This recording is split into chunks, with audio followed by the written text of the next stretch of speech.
তো আজকে আমি কোথায় যাব? তো আজকে রান্না করার কিছু নেই, তো ভাবলাম আজকে বাজারেও যাব না, দেখি তো রান্না করার জন্য কিছু পাই নাকি। তো আসেন আমি কি নিতে যাচ্ছি।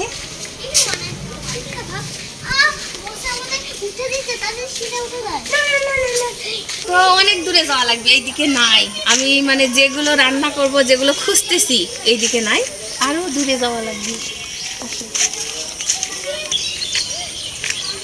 আসলে আমি এই জায়গা খুঁজে মানে দেখে গেছিলাম তো, যে এখানে অনেকটাই কচুর মানে লাল পাওয়া যায়। তো এখন দেখতেছি নাই, তবে দেখি খুঁজি আরো ওখানে পাইতে পারি, তাই না? কোথাও কচুর লতি পাচ্ছি রে, আরো খুঁজতে হবে আরো, বুঝেছো?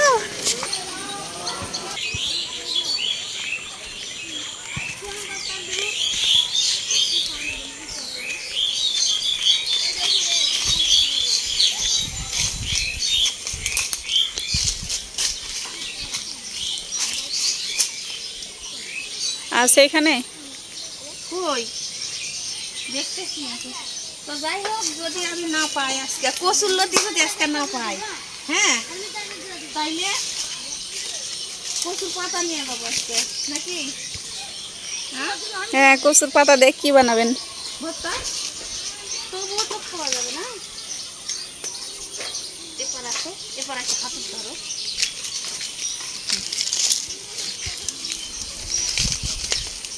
তো আমি কচুর লতি নেওয়ার জন্য আসলাম, তো কে জানি নিয়ে চলে গেছে। তো ভাবলাম পাতা নিয়ে যে ভর্তা করবো।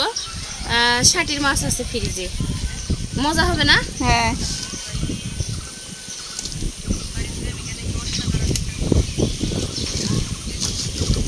তো এগুলো দিয়ে আজকে আমি ভর্তা বানাবো।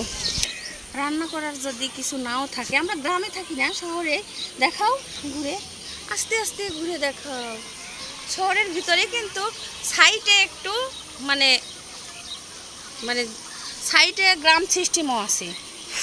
আর শহরে কিন্তু তারপরে শহর থেকে গ্রামে মানে শাকসবজি সব পাওয়া যায়। এটা শহরের বার সাইড। শহরে না? হ্যাঁ, আর এখানে মানে কিছু রান্না করার যদি নাও থাকে বা কেনার সামর্থ্য নাও থাকে, তো বাইরে আসলে শাক পাতা এগুলো পাওয়া যায়, বা রান্না করে দিন চলে, তাই না? সুবিধা আছে না? হ্যাঁ, আর একবারে যদি ঢাকা শহর, চট্টগ্রাম মানে মেন শহরে থাকলে উপায় নাই, মানে কিনে আনতেই হবে আর রান্না করে খাইতেই হবে।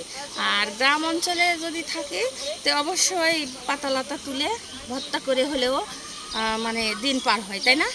হ্যাঁ। তো কেমন লাগলো আমার ভিডিওটা? সবাই লাইক কমেন্ট শেয়ার করবেন, সবাই পাশে থাকবেন। আল্লাহ হাফেজ।